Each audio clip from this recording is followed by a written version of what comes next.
Nessa última aula, nós vamos ver alguns exemplos de programação não linear, como que nós vamos modelar eles, e eu vou deixar para vocês resolverem esses problemas no Excel, utilizando o Solver, porque vocês já sabem modelar esses problemas de programação não linear, porque a modelagem vai ser igual no Excel a problemas de programação linear e aqueles problemas de rede, também a gente vai ter um exemplo aqui. Então, não tem muito mistério para modelar e resolver no Excel, tá bom? O primeiro caso que a gente tem de problema de programação não linear, apresentado aqui, um exemplo, é o caso da LCL Computadores, e ele vai ser um problema de estoque, tá? Então, a LCL Computadores, ela quer diminuir o seu estoque de mainboards.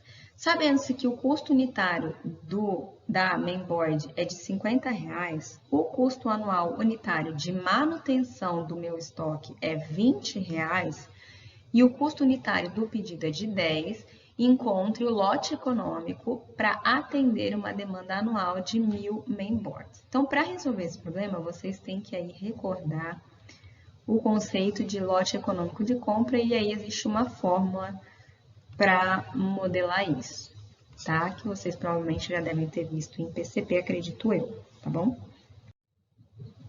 Antes de resolver o problema, a gente precisa analisar o tipo de programação do modelo. Por quê? Eu vou ter que analisar se o meu problema ele é um problema de programação côncava, se ele é um problema de programação convexa, ou se ele é um problema de programação quadrática. O que eu preciso garantir que o meu solver lá no Excel, já que vocês vão resolver ele no Excel, eu preciso garantir que ele vai encontrar o valor ótimo global do problema. Então, antes de resolver, eu vou verificar que tipo de programação eu tenho, tá?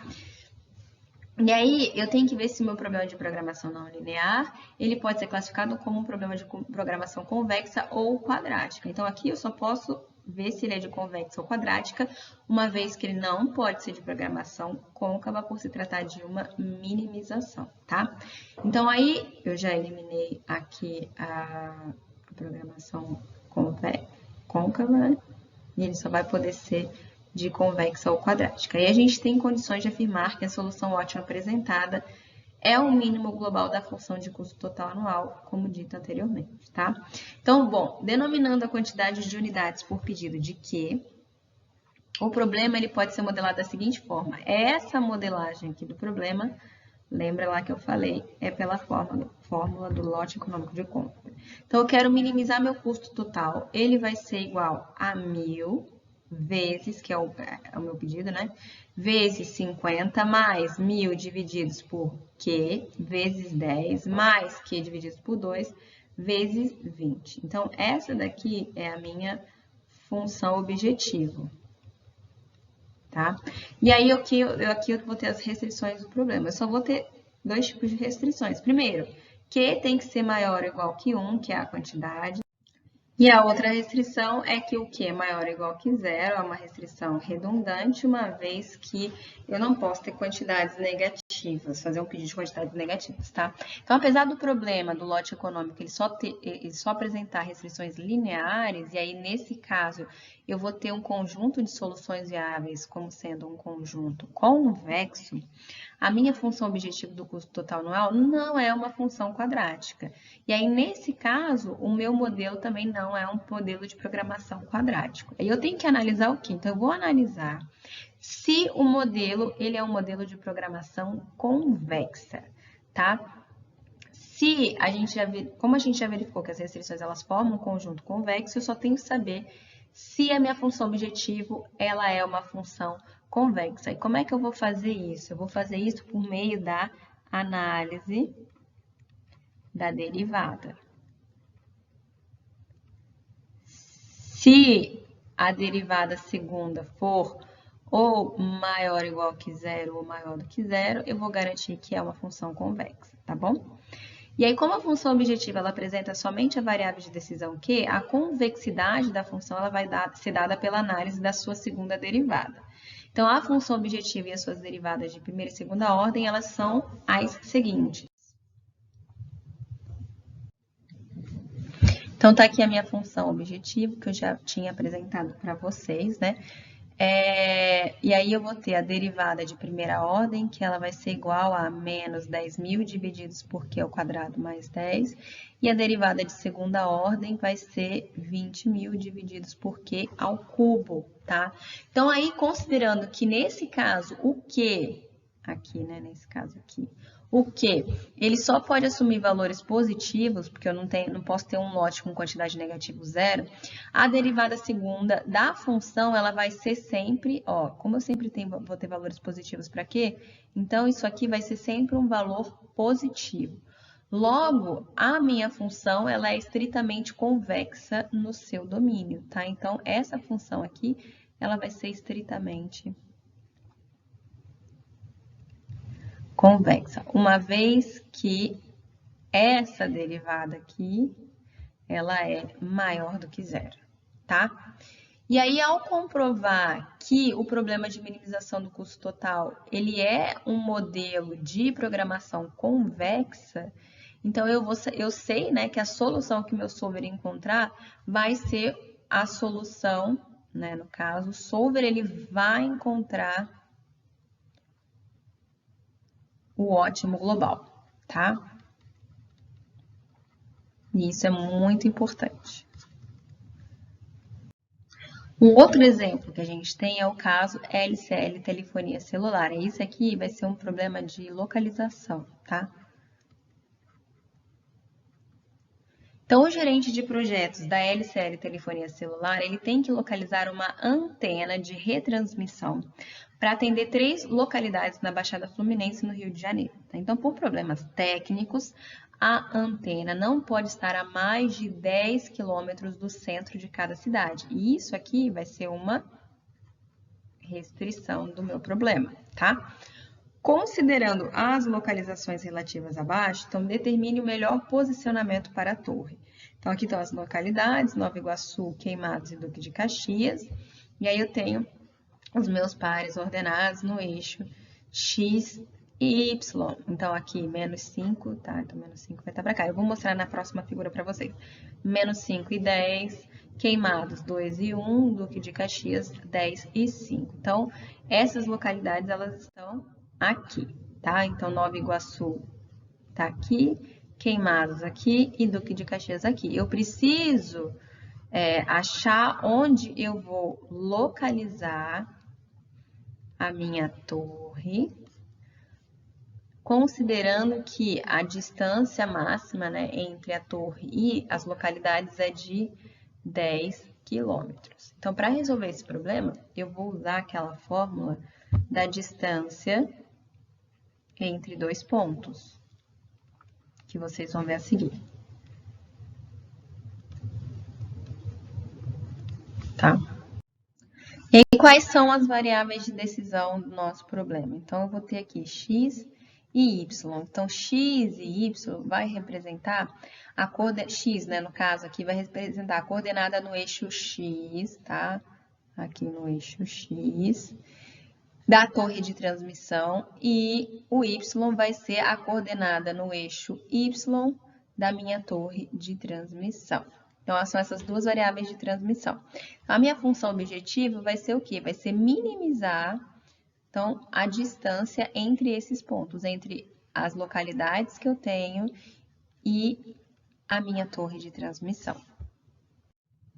Então, utilizando a fórmula da distância entre 2 pontos, considerando aquelas localidades que eu já tinha passado para vocês, né, os valores, onde estava localizado na Baixada Fluminense, essa aqui seria a nossa função objetiva. Então, a minha função objetivo, ela vai ser uma função de programação não linear, tá? Em que ela vai ser minimizar d, que é a distância, vai ser a raiz de menos 5 menos x ao quadrado, mais 10 menos y ao quadrado. Isso aqui é a localidade, eu vou botar aqui localidade 1. Então, a distância entre a localidade 1 e a torre. A distância entre a localidade 2 e a torre de transmissão, a distância entre a localidade 3 e a torre de transmissão, tá? Então, eu quero minimizar essas distâncias. E, por fim, as restrições do meu problema são as restrições de distância. Então, a distância entre a primeira localidade, ela não pode ultrapassar 10 quilômetros. Entre a segunda localidade também tem que ser menor ou igual a 10. Entre a terceira localidade e a torre de transmissão também tem que ser menor ou igual que 10. E aí, as restrições do meu problema, elas vão representar a condição de que a torre ela não pode estar localizada a uma distância superior a 10 quilômetros do centro de cada cidade, e elas são matematicamente dadas por aí. A gente tem aqui as três, lembrando que aqui é a localidade das três cidades, tá bom? E por fim, a gente tem o caso da LCL Transportes. Isso aqui é um problema de rede que vocês já viram. Só que aí o problema de rede que a gente tinha visto, os que a gente considerou, né, eu tinha problemas lineares. Agora a gente tem um problema de rede que vai ser um problema não linear, e eu vou dizer por quê, tá? Então, a LCL Transportes, ela está interessada em determinar a configuração ótima que minimize os custos de transporte. Então, o objetivo aqui é minimizar os custos de transporte das suas fábricas em Salvador e Brasília para distribuidores no Rio de Janeiro, São Paulo e Belo Horizonte. E aí os custos unitários de transporte, bem como as demandas e capacidades, elas estão descritos na tabela que eu vou apresentar para vocês. E aí o serviço de transporte ele é terceirizado e a transportadora ela oferece um desconto. Ó. Isso aqui é que vai dar a não linearidade no problema. A transportadora ela oferece um desconto sobre o preço unitário em função da quantidade de bens transportados. Então, aqui, o meu custo ele vai variar, ele varia de acordo com a quantidade. Então, como ele varia, eu vou ter aí um problema de programação não linear, porque isso aqui vai ser uma função não linear, tá? E aí esse desconto ele é proporcional a 1 milésimo da quantidade de bens transportados entre fábrica e cada centro de distribuição. E a gente tem a tabela com os valores, tá? Então tem as fábricas de Salvador e Brasília, e aí a capacidade das fábricas, os distribuidores Rio de Janeiro, São Paulo e Belo Horizonte, esses são os custos de transporte envolvidos, tá? Aí a gente pode verificar aqui, para poder modelar o problema, se a oferta, qual que é a relação que existe entre oferta e demanda, tá? Então, a minha oferta aqui, ela é igual a 1.500 e a minha demanda aqui, ela é igual a 1.250. Então, nesse caso aqui do nosso exemplo, a oferta é maior do que a demanda. Então, para modelar esse problema, eu não vou usar dummy, tá? Então, eu vou modelar ele na forma normal de problema de rede que vocês já conhecem, tá? Sem a dummy. E a gente vai ver como fica essa modelagem. E para a modelagem do nosso problema, a gente tem as variáveis de decisão. E aí eu tenho x e j, que vai representar a quantidade que eu vou transportar da fábrica I para o distribuidor J, tá?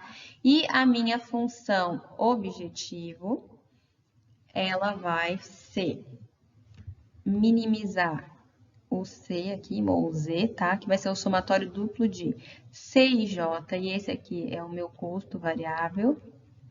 É o custo que eu vou ter, né, que eu já apresentei na tabela, menos 0,01, que é 1 milésimo da quantidade que é transportada de uma fábrica para um distribuidor, vezes isso tudo aqui é o custo. E isso aqui é a variável de decisão, tá? Que aí vai representar a quantidade.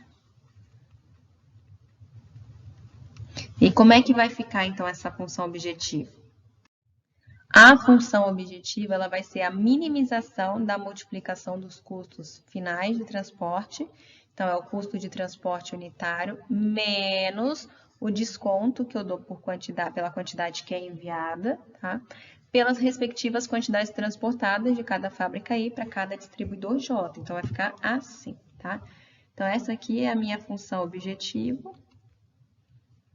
E aqui eu tenho todas as minhas variáveis de decisão e os custos envolvidos. Lembrando que esse problema, ele é um problema de programação não linear, porque essa função aqui é uma função não linear.